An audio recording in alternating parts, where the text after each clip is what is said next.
Satnam, beautiful summer women. Welcome to today's Summer Women Movement podcast episode, where we're going to be talking about something that perhaps is not something easy to talk about because of all of the shame or lack of awareness that truly surrounds this subject matter. What I'm referring to is generational patterns of codependency. These generational patterns of codependency that silently they shape our lives, our relationships, and they keep repeating throughout our relationships, stunting our not only personal growth, but the ability to be in relationship, in conscious relationship, a lot of the times without us even knowing it, without us even realizing it. So today on the podcast episode, we're going to be really diving deep into the subject matter that perhaps many women might be either unaware that they're operating under, or maybe they are aware but can bring a ton of shame. It can bring a ton of guilt, and it can feel very, very invasive to admit or to even acknowledge that perhaps we are operating under these unconscious programs. So today we're going to be uncovering how these invisible patterns actually are inherited from our ancestors, how they influence us all in very profound ways. And also, we're going to build upon the last discussion we had in the last episode of the Sovereign Woman podcast, which if you haven't caught it, please check it out here on the channel, because it really does relate to these abandonment wounds, these patterns of neglect, unconscious neglect that perhaps started in our childhood with our mother, but that have been also been passed down because of the neglect with her mother. So these are generational imprints that will continue to affect our journey towards sovereignty, towards healing, if we do not address them. Which is why this episode is just so important, because for us to take the time and the consciousness to understand generational codependency, it's crucial, it's vital, because this shines a light on a lot of other patterns that often show up in our lives that really stunt our success in relationships, in our well-being, our physical, mental, and spiritual health, even in our businesses.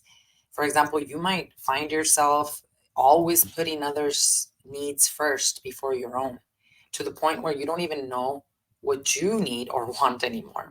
Did you know that that's like the number one characteristic of a woman who also gets very sick? Like, I'm talking about serious immune diseases, serious illnesses like cancer. It's the same characteristic and trait as of someone who always puts someone else's needs before her own. Or maybe you're in a relationship right now where you feel you cannot be happy unless the other person is also happy, which is constantly leading you to sacrifice your own well-being for the person's well-being.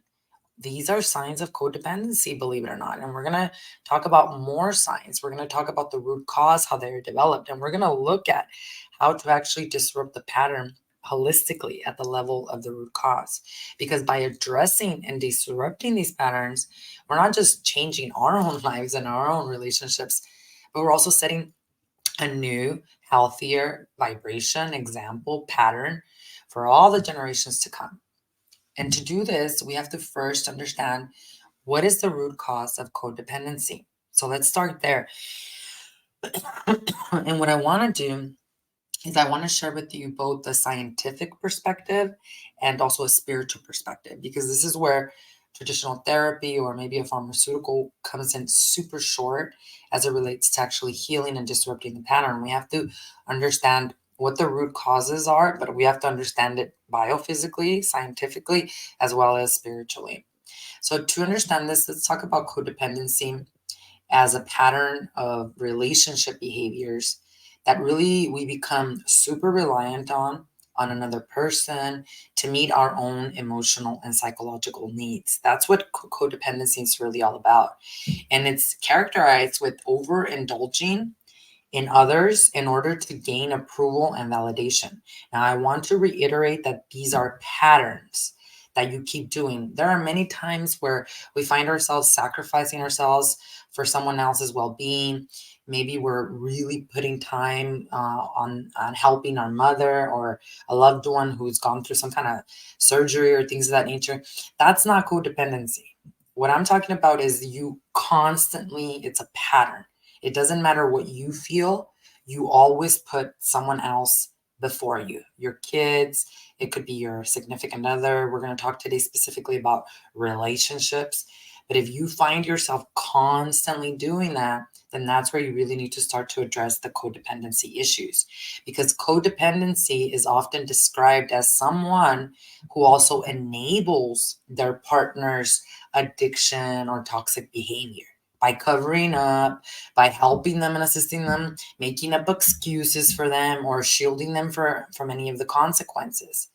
However, it can take on so many other different forms. Codependency is a very unconscious, very shameful pattern that most of us are not going to admit to. But many of us fall under this trap because of what we're going to talk about next, the root causes. So, to understand some of the symptoms, I would say, or some of the ways this shows up in our life, I'll give you a few examples. So, maybe you're in a relationship and you have the inability to actually make decisions without the other person. So, you can't even decide what you're going to eat, what you're going to wear, all these different things. The other person has to have a say in the decision making as well. You might also have an excessive sense of responsibility. This one's huge for what others do and say. Again, if your partner is unhappy, you go unhappy. If your partner is angry, you get angry as well. And you always are walking on eggshells, wanting to make sure that everyone around you is happy. Because if they're not happy, you're not happy. So you're kind of like this, you're driven to save people. You're driven to rescue people, which sucks because then you wonder why you always align with these really toxic relationships. It's because instead of picking the high conscious vibration of a relationship, you're always looking to help and save others because you're bypassing your own stuff and because that makes you feel needed. That's the foundation of codependency. I need to feel needed because if I don't feel needed, I feel like they're going to abandon me. Remember what we talked about last week in the abandonment wound patterns? It all driven from that. If mama abandoned me, and when I share with you right now the scientific basis of this, then I'm going to do everything possible. I'm going to make sure everyone's happy and he's happy with me, especially because I don't want to be abandoned. I don't want to be left because I'm not being a good wife or a good partner. We're constantly, if you're also constantly in this unconscious pattern of codependency, you're regularly feeling really hurt when your efforts are not recognized either. So you do something and you don't do it out of the place of your heart and kindness. It's like so that someone can say, look what she did. And if they don't recognize you, which usually when you are codependent, you align with those types of individuals that can be called narcissists, right? I don't like to use that term a lot because if you are calling someone a narcissist, it's because you probably are a narcissist too. That's why I don't like to use that term. But that term in general, you attract these type of unavailable people so that you do all this effort to make them feel happy. And then what? You start to feel hurt because you're not recognized for it. And of course, they're not going to recognize you for it because they don't even know how to recognize the goodness within themselves.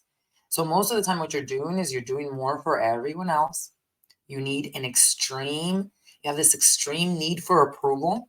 You want people to like you. So a lot of the times you don't speak up because you don't want to rock the boat and you feel guilty a lot for doing things, especially for yourself. You go out on a nice lunch, you get your nails done, you do something good for you, and you start to feel really guilty because you're like, well, I should have done this for them, or I should have used this for them. Never about yourself. So you find yourself regularly doing things that you don't want to do because you believe it's going to make someone else happy. So who cares about your own emotions and identifying your emotions? And in women, we think sometimes that this is something like good. Like, let me just put everyone else before me. Like, we're programmed to believe that actually is like sexy or that's noble. You cannot. You train others how to treat you based on how you treat yourself. So if you're constantly giving to others and not to yourself, you're also training them how to ignore you. how to not give you any love because you don't know how to receive it. You don't know how, as much as you're codependent, needing that love and approval, when it does come towards you, you don't know how to receive it or allow yourself to feel that way. So you put up these barriers and you get yourself in these cycles and loops of I gotta give, and not from a place of love, from a place of approval, because I can't trust. I have a lot of negative self-talk.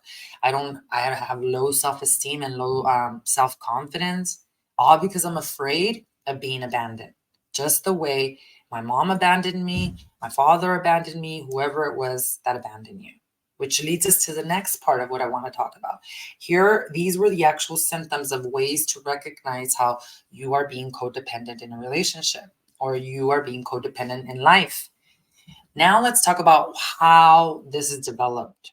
What are the root causes? Because in order to understand the holistic path to healing, we have to understand the root cause of how it even started. So as you remember, in the last Sovereign Woman Movement podcast episode, I went deep into explaining what abandonment wounds were. And abandonment wounds, just to summarize very quickly, but I highly suggest that you go check out that episode because it really does pertain to everything that we're talking about here. But abandonment wounds, perhaps you grew up with a mother who was going through a lot of depression herself. Perhaps she had unfulfilled traumas and things that she never received therapy or healing for. Then, as much as she wanted to love you and nurture you, because I don't believe any human being is intrinsically evil, they have brain dysfunction, nervous system dysfunction because of the trauma that they've been through, and they've never received nurturing from their parents. So remember, you cannot squeeze out lemon juice out of an orange, right? If nurturing was never given to someone, to try to get them to be nurturing towards others is very difficult. It takes a cycle breaker, a sovereign woman like you and I, to actually heal, to be able to do that. So if mom was unconscious a lot, going through her own depression, if she did not nurture you, the most important thing for us to understand here, and this is where traditional therapy goes really wrong, is that what we need to understand is that nervous systems, especially even as an adult, you go into a meeting, they learn to regulate. The strongest nervous systems, to co-regulate, excuse me, the strongest nervous system is always going to win in a meeting, in a setting of a relationship, in your house, which is why as a mother and as a woman, we must integrate preventive practices to help re-educate our nervous systems. Because what happened as a child is you experience what is known as misattunement. So intrinsically at the core level root of who we are human beings that need nurturing and community just as much, it's been proven by science, as food and water. You not receiving the nurturing and love from your mother causes the same amount of physical, spiritual, and mental damage than you not receiving water or food. You might not be able to see it on the outer, because trauma is not what happens to you, it's what happens inside of you that doesn't get dealt with, acknowledged, and healed.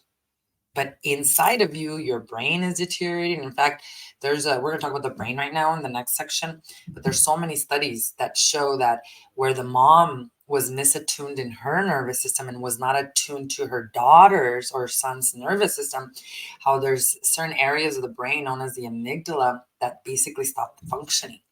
And if there's areas of the brain that stop functioning, there's areas of the nervous system that stop functioning. So you are not needy, especially as a child, because you needed the love and nurturing of your mother. That doesn't make you needy. What makes us codependent as adults or even as children with all those symptoms that I just gave you is the fact that we never attuned our nervous systems with our primary caregiver, with mom. So this is why abandonment wounds are so deep and they're so engraved in the nervous system and the brain. Because if your mom didn't co-regulate her nervous system with yours, then guess what? You're constantly under the impression and need of co-regulation with someone else. So as you start to grow up as an adult, You, instead of being that strong nervous system that knows how to really sustain itself in a room with a lot of other nervous systems, your nervous system is really, really weak. It doesn't know how to self-regulate. It doesn't even know how to co-regulate with someone else. So what does it do? It literally becomes needy. And unconsciously, what it's doing is that if another nervous system in the room is very irate, angry, they're pissed off, they're in complete trauma, then guess what your nervous system does? Instead of you coming into the strongness and balancing out the energy in the room, your nervous system falls to their level. That's not an excuse. I'm going to talk about the solutions right now. But if you know that you grew up with abandonment wounds where mom was going through her own depression, or if you were a mom that was going through depression and trauma and you were not present, your nervous system was not regulated, then it's important for us to understand that we can learn to co-regulate again. We can learn to rewire and to re-educate our nervous system so that we can have a strong nervous system. That's why I have my daily sadhana practice of meditation, because I deal with a lot of different clients and women throughout my day, my family, and I need my nervous system to be the strongest if I'm going to help someone heal, if I'm going to help someone shift perceptions. It's not an excuse to blame our parents. That is the reason why it's happening, because your nervous system needs to be re-educated. And what you're doing is you're literally just absorbing and taking energy. That makes us codependent, because we need someone outside of us to be happy in order for us to be happy. Because if they're not happy, we're not happy, meaning our nervous system falls to this level of adrenaline, cortisol, which is then toxifying our body, our mind, and our spirit, which then takes us to the second part of why we become codependent. So the first part is the nervous system. The second part, and it starts with abandoned wounds, and the second part is the brain. And like I said, there are now studies, tons of them out there, that talk about brain pathways and how some people may be more likely to actually experience codependency because of the differences in the brain activity. So if mom and you did not co-regulate in the nervous system because she was going through her own trauma, guess what? Your brain's natural prefrontal cortex, which is this area, was damaged, started to become damaged since you were a child. Because it doesn't just take physical trauma to damage the brain, it's emotional trauma too. When you did not receive the love from your mom because she was going through her own depression, your brain started to produce a bunch of nasty chemicals. In fact, if you have not received the healing yet from your childhood or even from trauma that you've experienced recently, your brain is constantly producing cortisol and adrenaline. There's an area of the brain that is known as the amygdala in the prefrontal cortex part of the brain that stops functioning. So it constantly thinks it's under some kind of threat. That's why your nervous system becomes so weak as well, because remember, your brain is connected to the nervous system. So then what happens? So because your brain is not functioning correctly, you seek out approval, you seek out energy, emotions from someone outside of you in order to feel safe in your body. There's no way for us to feel safe in our bodies. This is why we numb ourselves. We drink alcohol, we do drugs, we eat foods that are not so good for us, all these other things to numb the emotions. But ultimately what we're doing is because we are so uncomfortable with the toxins that the brain is actually producing into our body. Can you imagine constantly throughout your day just producing cortisol and adrenaline into your body from your brain?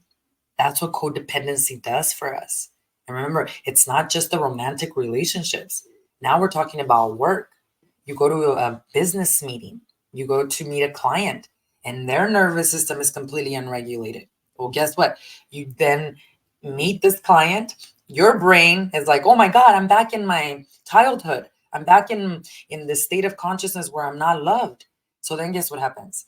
Now you're having this meeting, your nervous system becomes completely unregulated, your brain starts dysfunctioning, doing all these nasty things to your body. And then guess what happens? You become more and more codependent. Because if you think about it, codependency was derived from the root word where it was used as it relates to addiction. So when we think about alcohol codependency, drug codependency, but that's what codependency in relationships is. It's an addiction to continue to secrete adrenaline and cortisol from the brain because the body keeps score and the body becomes addicted to these patterns. And also the fact that the nervous system has not been re-educated, which continues to put us in these states of consciousness of fight and flight. Like we're always under some kind of stress, like we're always going to feel like someone's going to abandon us or they're going to do something to us. Because remember, the codependent traits, one of the biggest ones that is included is the lack of trust. You feel you're going to be abandoned again. So why trust? Even if your partner is the most conscious, beautiful partner in the world, which is rare, because if you are a codependent person and you have not regulated your nervous system and or your brain, you're probably not going to align with the conscious relationship. The reason why you keep aligning with these men that are unavailable, that are like narcissists, that are abusive, that do all these things that you said you wouldn't be in a relationship with, is because you're like a magnet. You know, that adrenaline, that cortisol that you're projecting out, that stuff is magnifies to you the same type of relationship over and over and over again. And then you just think you have bad luck. When you start to do the healing work, which we're going to talk about today, especially when women join my academy, two things happen. You know, either they heal their relationship, if they're in a relationship, their marriage, their partnership, whatever that looks like, however serious the problems were, they either fully heal the relationship because we get to the level of the root cause, or because they start changing their frequencies and they start to heal themselves. Guess what happens? The relationship ends because that person is no longer the same vibrational match as you, who you are now as a healed version of you. When it does heal the marriage, when it does heal the relationship, it's because the other partner, the partner is supporting you in your healing journey. He doesn't even have to do the healing work himself, but as long as he's supporting you. Because believe it or not, there are men that are, the women will start to do the healing work and they will be so triggered because they no longer can be in that toxic pattern of codependency that they make things worse, and then the relationship ends anyways, which is why you're a winner. You know, doing the healing work, you're either gonna really connect and heal your relationships, or you're gonna win anyways because that relationship that was toxic is finally going to end, and now you can align with the higher version consciousness of the relationship. So the codependency not only affects, you know, physically our brains, our neural pathways of the brain and our nervous system, but then we also have to talk about the spiritual impact of being codependent, because that's the most important part. This is why traditional therapy or just taking a pharmaceutical is not going to work. We have to address the root cause, which is the nervous system and the brain, but then spiritually, we have to do some deeper work. And what this relates to, as you all know, is the work of forgiveness. This is why spiritual psychotherapy is crucial and important. We all know that grievances and the lack of forgiveness causes us to become physically ill, right? It also causes us to continue to stay on these patterns of codependency. Even if we break up with the individual we're currently with and we're being codependent with, even if we get a brand new relationship, even if we never go into another relationship again, these patterns are going to play themselves out in your business. They're going to play out as a parent. They're going to play out as a client, as whoever you are, and show up in this world. So we have to absolutely also understand that spiritually, forgiveness is the only path. This is where the spiritual psychotherapy work comes into hand. And you might think that the forgiveness work is only with yourself because, you know, you're aware that you are codependent, but it's deeper than that. You see, you cannot forgive yourself if you first don't forgive others. And when you think about codependency, many of us think, well, I probably have to forgive my dad. I have to forgive my mom. The number one person that you have to forgive in a codependent situation is your mother. Your father may have not been there. He may have been abusive. He may have done a lot of horrible things, but it doesn't matter. We were carried by our mothers in the womb. And regardless of our father's role, even though it's very important in our lives and of course impacts who we are as adults, even if dad was abusing mom, we still hold resentment and we hold anger towards mom for her not doing what she needed to do to protect us.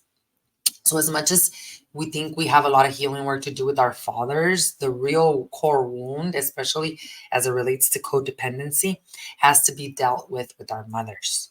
And the forgiveness works has to be integrated because we cannot forgive ourselves if we don't first forgive the person who hurt us, our Judas, our caregivers, those that created the abandonment wound to begin with.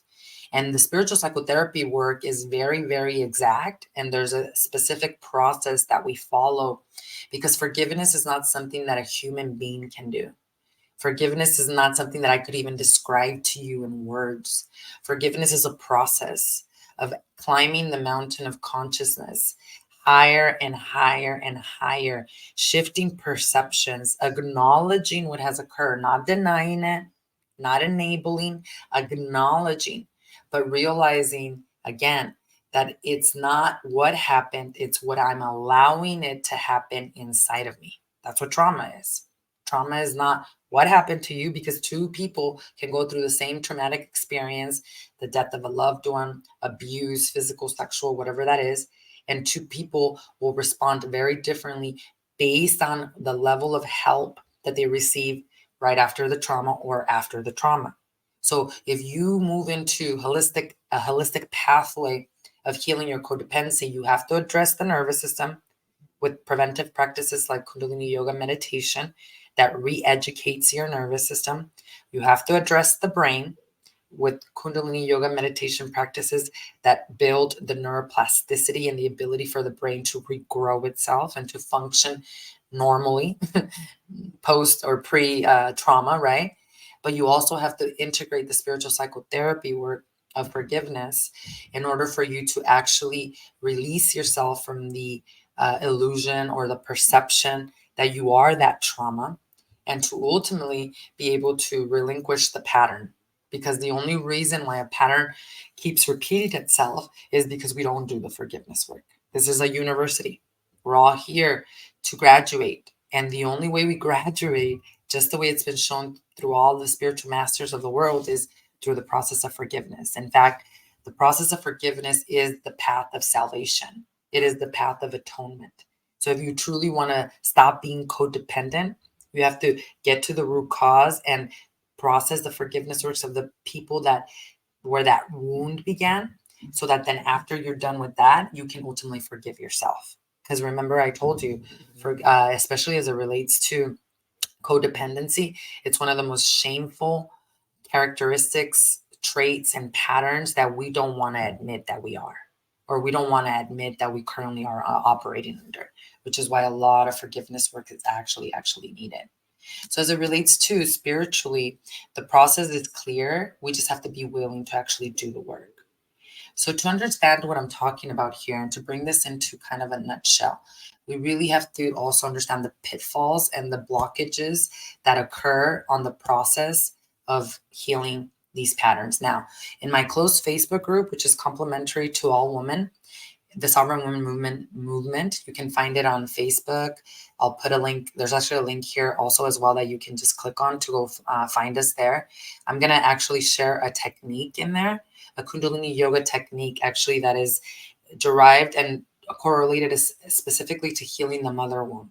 And inside of that live healing session, which is going to happen tomorrow at 9 a.m. Mountain Standard Time, there's actually every week on Wednesdays at 9 a.m. I offer a complimentary healing session inside of that closed Facebook group. So join us there, because there I'll be actually sharing a specific technique. In fact, I'm going to be dissecting scientifically and spiritually in front of you and showing you what the mother wound Kundalini yoga meditation does to the nervous system, to the brain, and what it does to us spiritually, so you can understand it from a different perspective. And you can really understand how this works to actually clear the codependency patterns that you might be under. So make sure you join us over there tomorrow at 9 a.m. But what we really have to do is also adapt a mindset, the right mindset for healing. We have to mindset is everything, because what it does is that it fosters an environment for healing to actually occur. You see, healing requires us to be open, to have a lot of self compassion, believe it or not, which happens through our preventive practices as we are really moving into meditation practices and the spiritual psychotherapy. Then guess what? Your brain starts to change, which is directly correlated to our ability to be able to be compassionate or not. And what also starts to happen is we start to increase vitality, which is our energy levels. Remember, if you've never received any type of healing work, any type of therapy work, you probably are always tired, depleted from energy. And the reason that is because your emotions and your unconscious thoughts are eating up all your energy. So now you don't have vitality to even have the courage to do the healing work. But with this type of work, the mindset has to be, I got to stay open. I got to trust the process. I have compassion for myself, and I have to have a lot of courage to be able to face these aspects of myself that I have denied about me because they are shameful or because no one in my lineage has acknowledged them. You see, the right mindset is about not only being open to exploring these deep part of ourselves, but it's also about treating ourselves with kindness as we navigate this journey and having the courage to face and transform these patterns, because none of us like to hear that list of symptoms that make us codependent and to actually admit that that's how we're operating. If you yourself are feeling stuck, or if these old patterns of codependency keep resurfacing, that's okay. It's all part of the process. Awareness and recognition is the first step. But it's important for you to reflect on your journey, to celebrate where you're at, accept it, right? And also learn to be gentle with yourself, because healing is not linear, it's a spiral. And sometimes we revisit these old wounds from a brand new perspective. That's what spiritual psychotherapy is all about. We revisit these wounds from a new level of consciousness. What is consciousness? That's your nervous system. The metaphysical meaning of your nervous system is consciousness. And as you practice Kundalini yoga meditation, guess what happens? You stabilize your nervous system, you re-educate it, so you're way more conscious.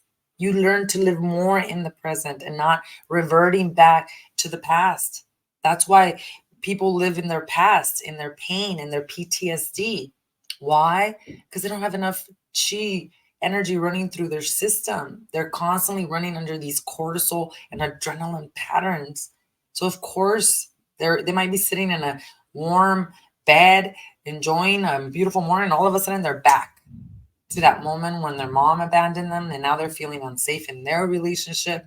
And of course, you're not going to have that direct memory, but it plays out in your day-to-day life. So we have to have the courage. We have to have the will and the conviction. When I first started my journey of generational healing, I was ambitious. I still am. I was in conviction. I treated it just the way I treated other goals. Why? Because although this is not a goal with an end line, right, that you get to, it's important and it's crucial. And if you're lofty with your spiritual practice, with your inner work, those are the results you're going to get as well. We put in so much work and commitment and conviction to go to the gym, to see the muscles. Why don't we do that for our spiritual practice and for our inner healing work? Why don't we stay focused and committed to disrupting these patterns just as much? Because these are things that if you take care of these foundational things of disrupting these generational patterns, your whole life gets fixed.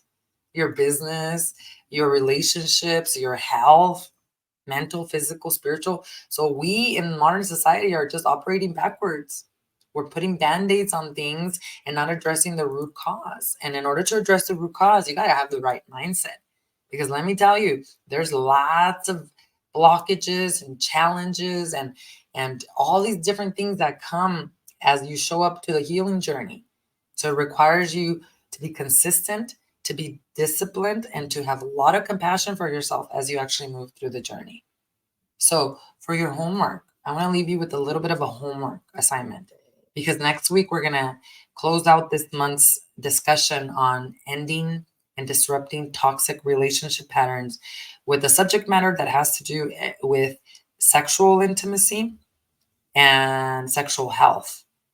So in order for us to do that, I want you to first really contemplate and to reflect this week on any codependent behaviors that you have noticed within yourself, or maybe patterns in your family. Think about the roots. Think about the impact they're having in your life. Think about the impact they're going to have on your children's life. So as you start to become aware of them, I want you to have the courage to share your insights in our group. You can post your comments below here on this video, in this podcast episode, or like I said, you can join us in our complimentary private Facebook group, the Sovereign Woman Movement, if you feel that you need to be in a more safe place where not a lot of people are going to read your comments. But remember, as you post your comments here and you share what you're going through, you're giving another woman permission to actually do the healing work as well. I am not ashamed that at one point in my life, I was codependent. I didn't even know I was codependent because my codependency was from a place of, I'm going to fix everyone. I didn't think that was codependent. I thought that I was just helping people. Mine wasn't as bizarre or crazy, like literally becoming my partner, because my attachment style was independent, meaning when things got really close and intimate and good with my partner, I ran away. I put up barriers. So my codependency, I didn't even recognize it. I didn't even realize I was codependent. I used to coach women all the time about not being codependent until I started to realize, oh my God, I'm codependent too. And it wasn't until I became aware of that, I acknowledged it, that the solution started to come to release myself from that. So this is not something that you should be ashamed about. This is something that through awareness, you should be excited about transforming and changing. So share in the comments below what has come up for you, what questions have come up, and if you yourself have recognized perhaps a way that you are tuning into these codependent traits. And to wrap up, I just want to say that healing generational codependency is a very profound journey. And it's a profound journey that is beautifully aligned with our own personal freedom so that we can create conscious, healthier relationships. Because it's really all about breaking the chains that have bound not only ourselves, but our ancestors for many generations into codependency. And it's about stepping into a future where we're free to love, to grow, and to thrive. Now, I'd love to hear from you. What questions do you have? How can I support you further in this journey? Let us know below. And I want to thank you for joining me today. Remember that you're not walking this path alone, that together we're all healing in this community, in this movement.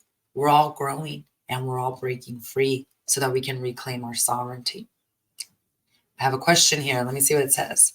I didn't know what codependency meant, and once I knew and accepted that, I am rationalized it as me just being nice and caring. You know what? Thank you for sharing that. Just one victory, because that's exactly how I felt too. I always even made fun of like my friends or family members when I saw them being codependent, because I thought codependency was just me basically not speaking up, letting people walk all over me. I was not that. I was not a mat. Like I said, I didn't know that my codependency actually showed up by trying to fix everyone, trying to please everyone, saying yes to so many people when I was saying no to myself. So it is something that sometimes either it's because we're ashamed and we don't want to admit it, or because we don't realize how common and normal it is. So it takes a lot of courage to take that first step, because once I realized that I was operating under those patterns, I was like, oh my God, like I detested it at first. I didn't want to be that woman, but it also was the pathway to truly get me to the healing part. It does take acknowledgement and awareness, and that's the first step. And if we can't do that first step, then we're not going to be able to do the second step. Thank you. I realize it is actually manipulative. It is very manipulative. It's all about control. And that's why the forgiveness work is also very important. Because if you think about codependency in a spiritual aspect, we're codepending, we're putting our happiness as it relates to another human being. So what that means is that we have a broken relationship with God. We have a broken relationship with our higher self. We have a broken relationship with whatever you consider God to be. And that's why we need the love, or we need the approval. It's not even the love, it's the approval of someone else. Ultimately, I truly do believe that we're all born in these bodies to become the parents, the caregivers, the mothers that we always wish we had. And if we all learn to do that, then we would stop depending on anyone else for the nurturing that we need, and we would heal our relationship with God. That's the real root cause of the spiritual impact of why we're codependent, because we have trauma, we have situations that have shown us that perhaps God is not always there, or that God is not going to come through, or that we deserve to be in these toxic relationship patterns because we're sinners or we're unworthy. So it does take a lot of reassessment, and also healing that relationship with self, which ultimately means healing the relationship with God as well. So thank you. Thank you so much for sharing. Um, Connie says, that's so me, people pleaser. Totally resonates, Connie. That was me exactly. And I didn't think I was that human being. That's one of the most common traits also from abandonment wounds, because you just want everyone to be happy. And it's because of growing up in an environment where there was a lot of drama and chaos, and you didn't want to rock the boat.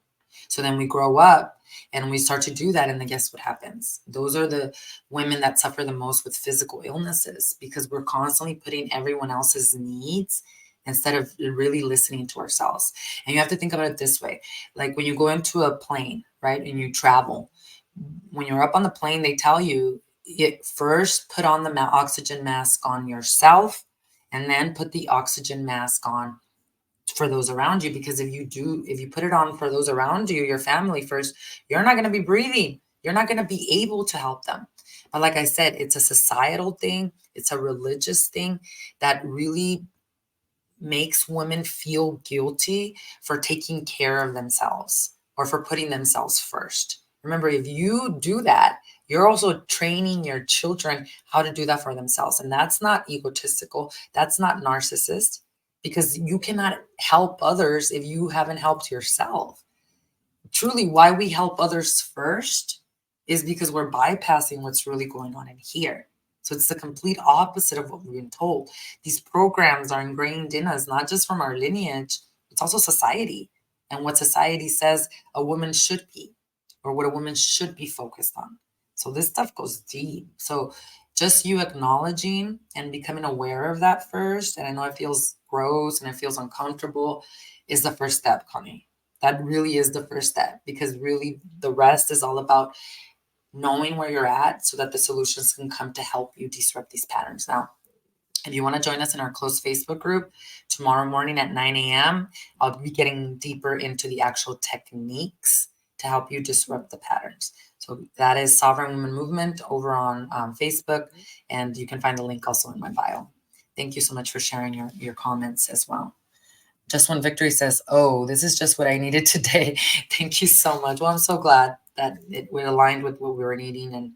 And although it feel very uncomfortable to talk about these things, really what the end result is worth it. It is so worth it to get uncomfortable with our own self-awareness so that we can not only disrupt these patterns for ourselves, but we can actually do this for our lineage as well. I told myself that if I stood up for myself, I was selfish. That is probably a program. That's a program from since you were a child, right? When you were told not to speak up, or when you did speak up as a child and something negative happened, right?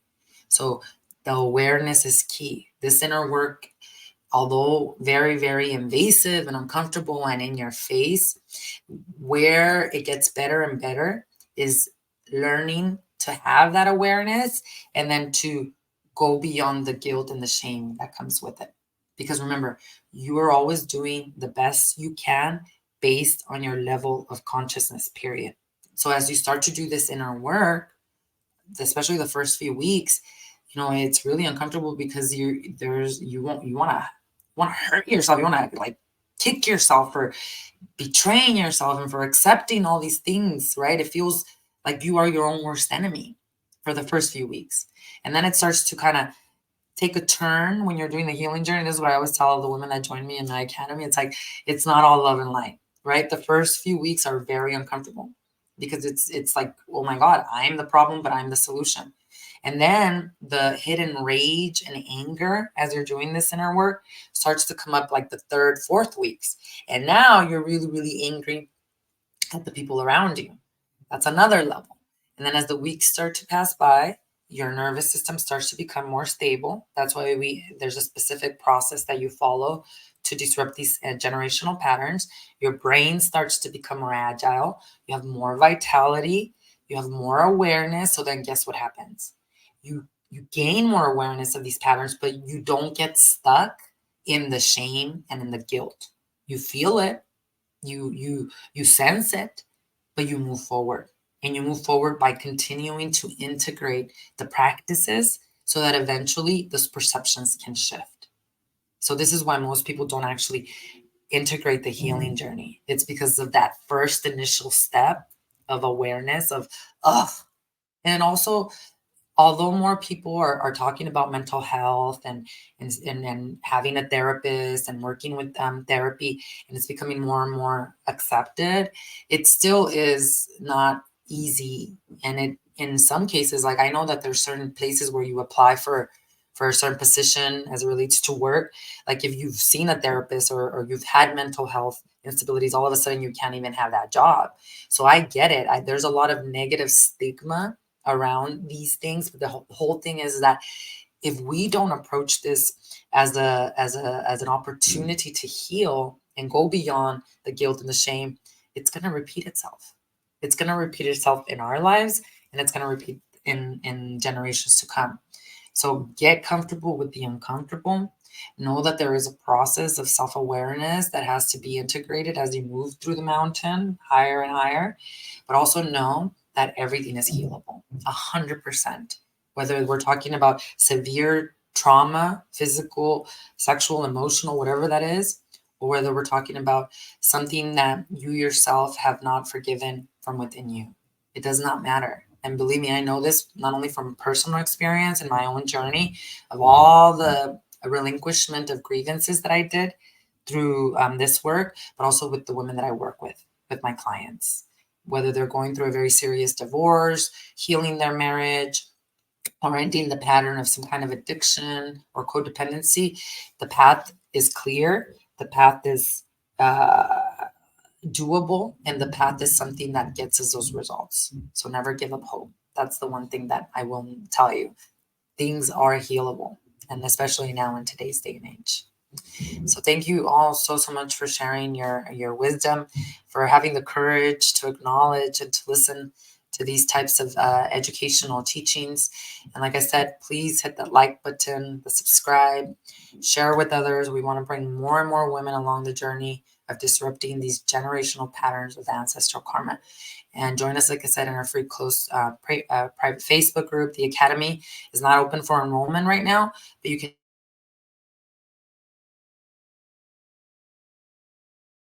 actually disrupt the pattern. Thank you for you, and I will see you in the next video. Sadhana.